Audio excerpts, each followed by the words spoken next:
Selamat datang kembali di channel Natalina Siburian pada pembelajaran Bahasa Indonesia kelas 7 dengan topik menelaah struktur dan kebahasaan teks puisi rakyat. Kompetensi dasar kali ini adalah dari 3-10 menelaah struktur dan kebahasaan puisi rakyat, baik pantun, syair, dan bentuk puisi rakyat setempat yang dibaca dan didengar.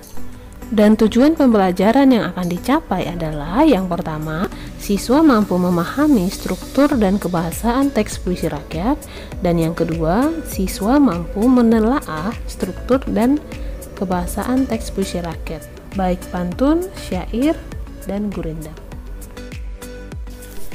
Pada pertemuan sebelumnya, kalian sudah mengenali yang namanya puisi rakyat, yaitu pantun, yang merupakan puisi Melayu atau berasal dari Melayu dengan ciri-cirinya, kemudian syair yang berasal dari Persia dengan ciri-cirinya, dan yang terakhir ada gurindam yang ternyata puisi lama yang berasal dari India dengan ciri-cirinya. Nah, kalian sudah memahami itu.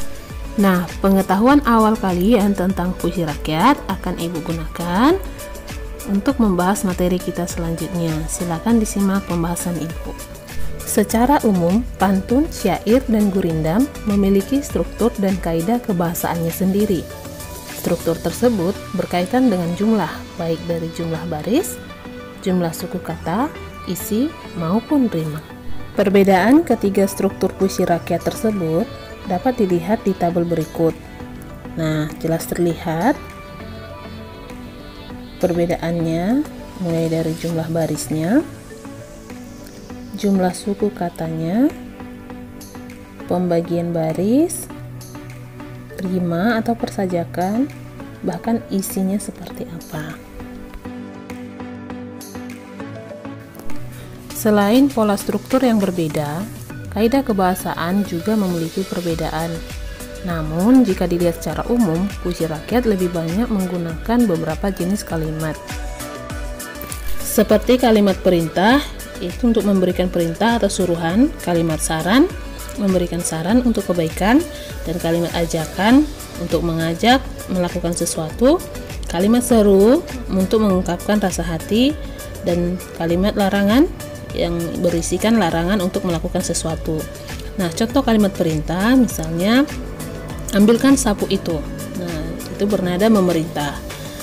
Untuk saran, sebaiknya pakai masker jika keluar rumah. Kalimat ajakan, ayo laksanakan pesan ibu, yaitu 3M. Kalimat seru, indahnya jika bisa hidup berdampingan, mengungkapkan rasa hati. Dan yang terakhir kalimat larangan, yaitu janganlah berprasangka buruk kepada sesama. Selain jenis kalimat, dalam puisi rakyat juga sering ditemukan kata-kata penghubung, seperti kata penghubung tujuan, misalnya supaya, untuk, agar. Kata penghubung sebab atau kausal, misalnya sebab, sebab itu, karena, dan oleh karena itu. Kata penghubung akibat, misalnya sehingga, sampai, akibatnya. Dan kata penghubung syarat, misalnya jika, apabila, asal, kalau, bila mana. Dan yang terakhir adalah penggunaan kalimat tunggal dan kalimat majemuk. Nah, dikatakan kalimat tunggal karena kalimat tersebut hanya memiliki satu subjek dan satu predikat. Dan dikatakan dia majemuk karena memiliki lebih dari satu subjek atau predikat. Nah, kali ini kita akan bahas kalimat majemuk bertingkat yang terdiri dari beberapa kalimat tunggal yang kedudukannya tidak setara. Di antaranya kalimat majemuk hubungan syarat, hubungan tujuan, kalimat majemuk konsensif, kalimat majemuk hubungan penyebaban, hubungan perbandingan, hubungan akibat, dan hubungan cara. Nah, kalimat majemuk ini dibedakan berdasarkan konjungsi atau kata penghubung yang digunakan, seperti yang sudah Ibu jelaskan sebelumnya. Berikut adalah contoh kalimat majemuk. Dian belajar begitu keras sehingga ia dapat memenangi olimpiade itu. Dari konjungsi yang digunakan dapat kita ketahui bahwa ini adalah kalimat majemuk hubungan akibat, yaitu konjungsi sehingga. Nah, jumlah subjek dan predikat juga lebih dari satu. Nah, boleh kita lihat Di sini Dian sebagai subjek, belajar predikat.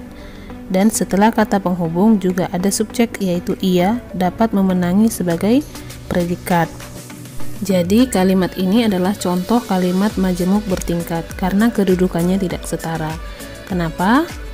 Karena dalam kalimat ini terdapat induk kalimat, yaitu Dian belajar begitu keras, dan anak kalimat setelah kata penghubung ia dapat memenangi olimpiade itu.